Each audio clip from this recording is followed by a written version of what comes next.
बहुत पहले प्राचीन काल में एक अनोखा रहस्यमयी मशरूम हुआ करता था जिसे पुराने चीनी लोग जड़ी बूटियों का देवता मानते थे।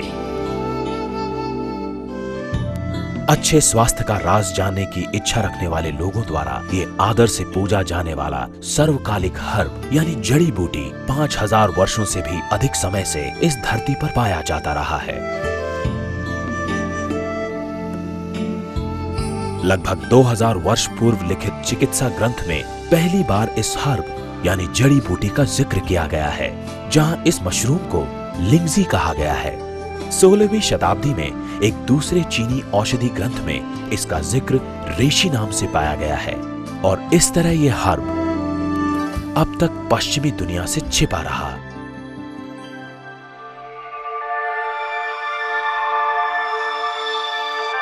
इस महत्वपूर्ण हर्ब को आज हम गैनोडर्मा के नाम से जानते हैं।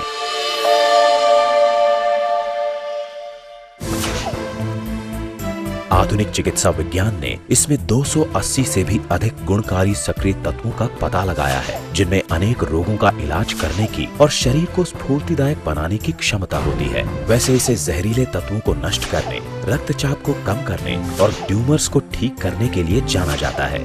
इसमें जीवाणु, विषाणु और अन्य सूक्ष्म जीवों से लड़ने की अद्भुत क्षमता होती है।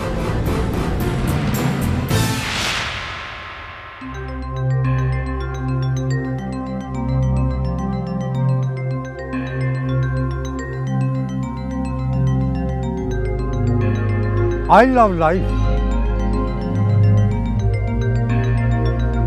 I love life.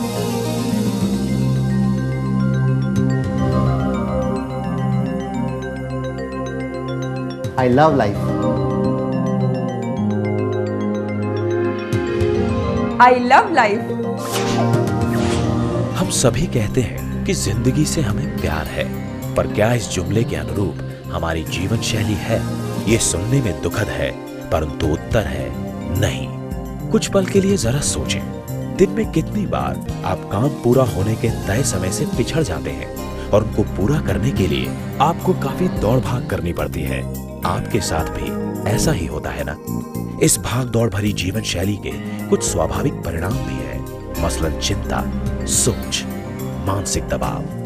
रही सही कसर पूरी करती है हमारी भोजन शैली, जो दर्शाती है कि हमें अपनी जिंदगी से कितना प्यार है। हम अस्वास्थ्यकारी फास्ट फूड, मसालेदार भोजन और ऊट पटांग पता नहीं क्या क्या खाते रहते हैं। यही है हमारी आधुनिक जीवन शैली, जिसे 3 शब्दों में बयान किया जा सकता है: शीघ्रता, चिंता और मसालेदार भोजन। और यही हमारी जिंदगी की कहानी है।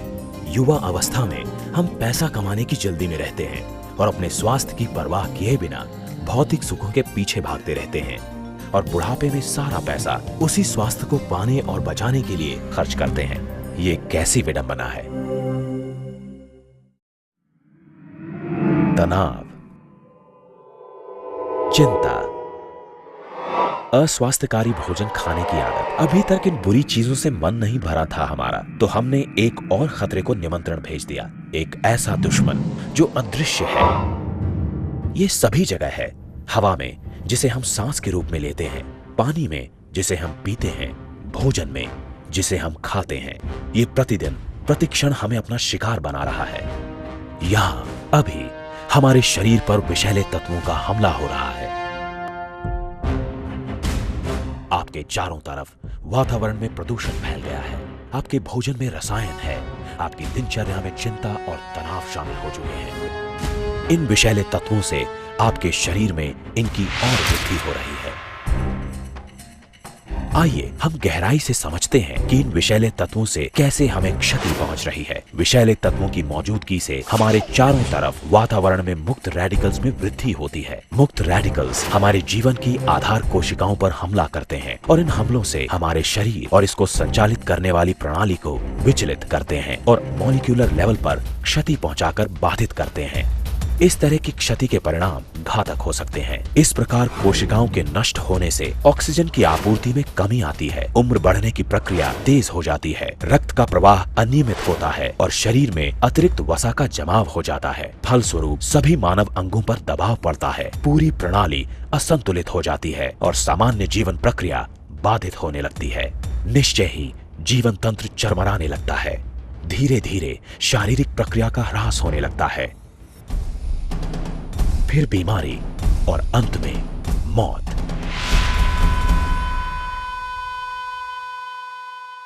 क्या इंसान का यही अंत है या कोई उम्मीद बाकी है? कोई रास्ता है? क्या अंधेरे में कोई किरण है? हाँ, एक है। इन सब प्रश्नों का जवाब है 4 स्तंभों के आधार पर स्वास्थ्य और रोग मुक्ति के एक नए प्रारूप का निर्माण। बचाव, विषाक्तता हरण, सामान्यीकरण और न्यूनतापूर्ति। बचाव का लक्ष्य है शरीर की प्रतिरोधक क्षमता का विकास और सुदृढ़ीकरण। विषाक्तता हरण का मतलब है विषाक्तता और मुक्त रेडिकल से होने वाली क्षति को नियंत्रित करना या कम करना। सामान्यीकरण के लिए आवश्यक है शरीर के चयापचय को संतुलित करना और तनाव को दूर करना। न्यूनता पूर्ति का लक्ष्य है शरीर को उचित मात्रा में पोषक तत्व मुहैया करवाना।